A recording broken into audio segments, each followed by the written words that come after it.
Hello friends, my name is doctor Pooja और मैं हूं आपकी ऑर्थोडोंटिस्ट। फ्रेंड्स, डेंटल स्केलिंग हमें एक साल में कितनी बार करानी चाहिए? अगर आप भी ये जानना चाहते हैं तो बने रहिए मेरे साथ इस वीडियो में। फ्रेंड्स, डेंटल स्केलिंग एक डेंटल क्लीनिंग प्रोसीजर है और इसकी असेसमेंट के लिए आपको अपने डेंटिस्ट को विजिट करना चाहिए ताकि हम आपके डेंटिशन, ओरल हाइजीन स्टेटस को देखकर ये बता पाएं कि एक्चुअली आपको एक साल में कितनी बार डेंटल स्केलिंग करानी चाहिए। फ्रेंड्स, डेंटल स्केलिंग का शेड्यूल डिपेंड करता है आपकी ओरल हाइजीन कंडीशन पर।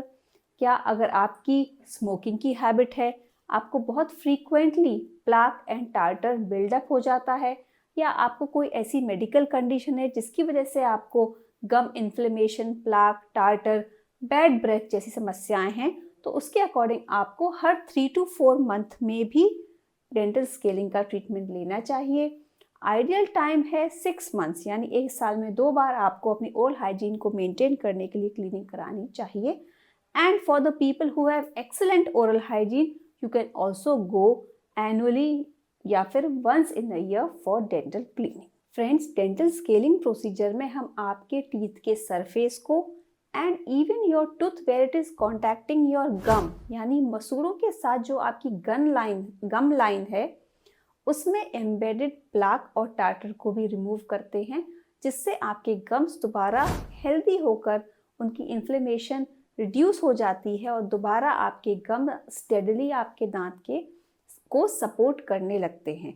Friends, this is a very comfortable procedure. इसमें किसी भी तरह का पेन या कोई और प्रॉब्लम नहीं आती है।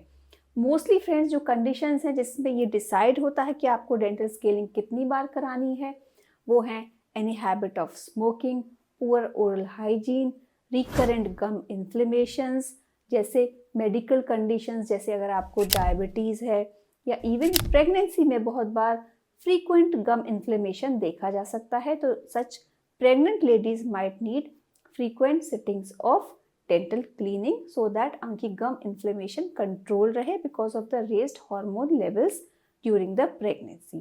इसके अलावा फ्रेंड्स, अगर आपने इम्प्लांट्स का ट्रीटमेंट लिया हुआ है या आपके कोई भी फिक्स्ड प्रोस्थेसिस माउथ में है, तो डेफिनेटली आपको अपने डेंटिस्ट से कंसल्ट करके रेगुलर ओरल हाइजीन मेंटेन करने के लिए डेंटल स्केलिंग का प्रोसीजर लेना चाहिए।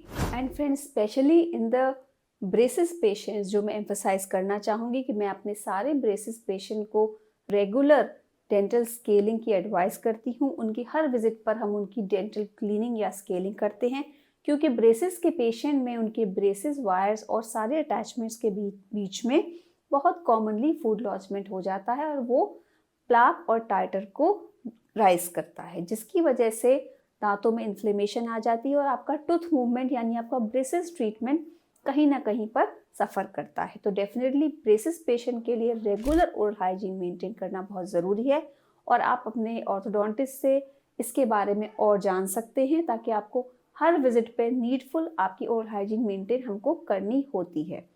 तो friends, dental scaling is definitely a game changer.